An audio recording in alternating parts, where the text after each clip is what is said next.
Hey, what up everybody? This is Stevie Breach coming to you. This is me with my second attempt to make this video tonight. I forgot Damien Sandow's name, and I had to really space it and block that out. Thanks, Mike, for helping me out in my time of need.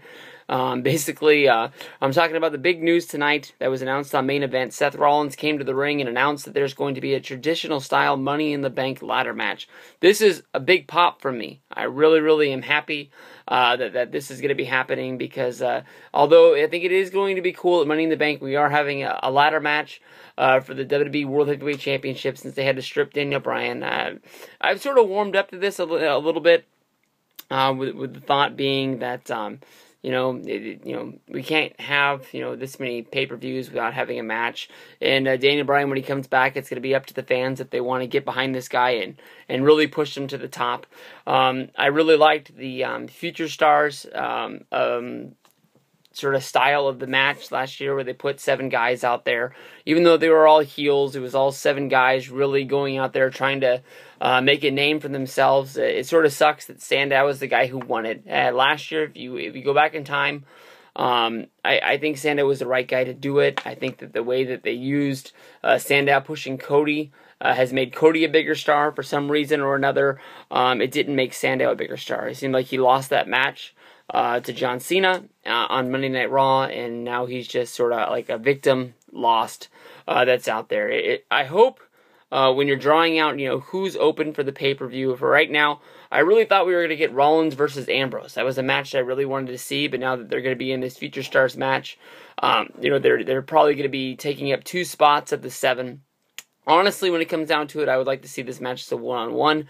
If they do make us wait one more month, I'll be happy that I'm going to see this live at SummerSlam, and you won't have the blow-off of this leading into more than likely Rollins fighting Reigns, which leaves Reigns at SummerSlam a spot able to fight maybe Brock Lesnar, maybe Triple H, maybe anybody in the world that can make him a bigger star, with him sort of jumping right into the Money in the Bank chase for the championship. It sort of shows you their thoughts on where they're going. Some guys that are out there that I think really deserve to be in this match, and more than likely they're not, because you still have to have singles matches with 14 guys basically being put into 2 matches. You're going to have to fill up some undercard slots. So I was thinking Wade Barrett, a guy that that I would love to push as high up as you could. Not only would he be the Intercontinental Champion, he'd be your Money in the Bank guy. Could cash in any time. He sort of seems like he's a double threat. I see him, defending the IC belt more than likely against Rob Van Dam. There's guys out there like Big Show and Kane who don't have a match on this pay-per-view. I know Mark Henry's another name of another giant. They like to put big guys in here, help catch some guys, and just sort of put them in a big spot where it seems like they're chasing after the championship. But I'm really hoping that they go with the Future Stars sort of deal. So I wrote down names of the guys on the roster that jumped out at me right ahead. I'm putting Rollins and Ambrose in there as a lock, basically, of 2 of the 7. And then I picked Ziggler, Swagger, Bo Dallas, Ryback, Curtis Axel, Rusev, and Big E.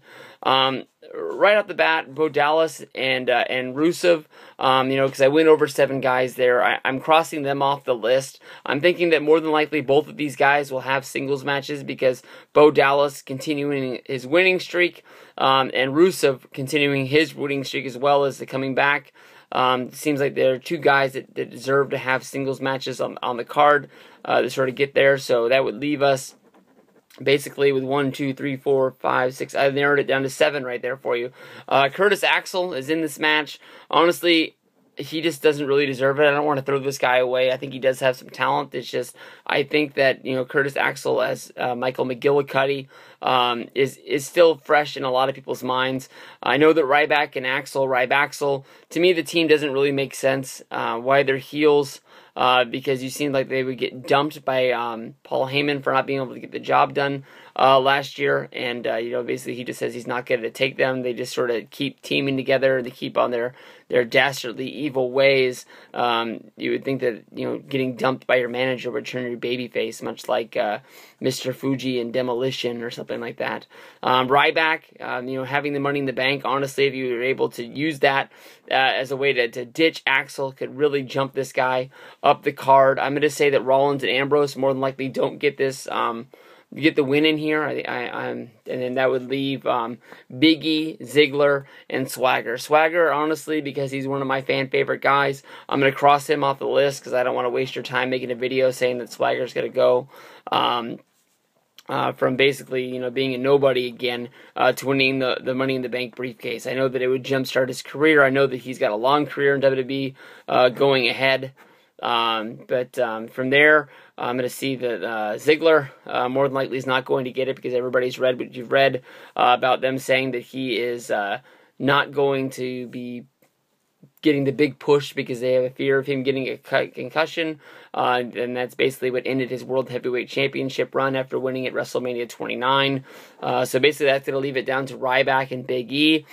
Big E, I think he's done the favors. He lost last month to Alexander Rusev, and since he's lost to the championship, he's sort of been a little bit lost. Like he's been on all the shows. He's been heavily featured as a guy that's you know, to go into the future. But he's my pick to win this match as of right now. You know, we have one name of the 7 that's been named in there, with the Seth Rollins saying that he's already in. He sort of got the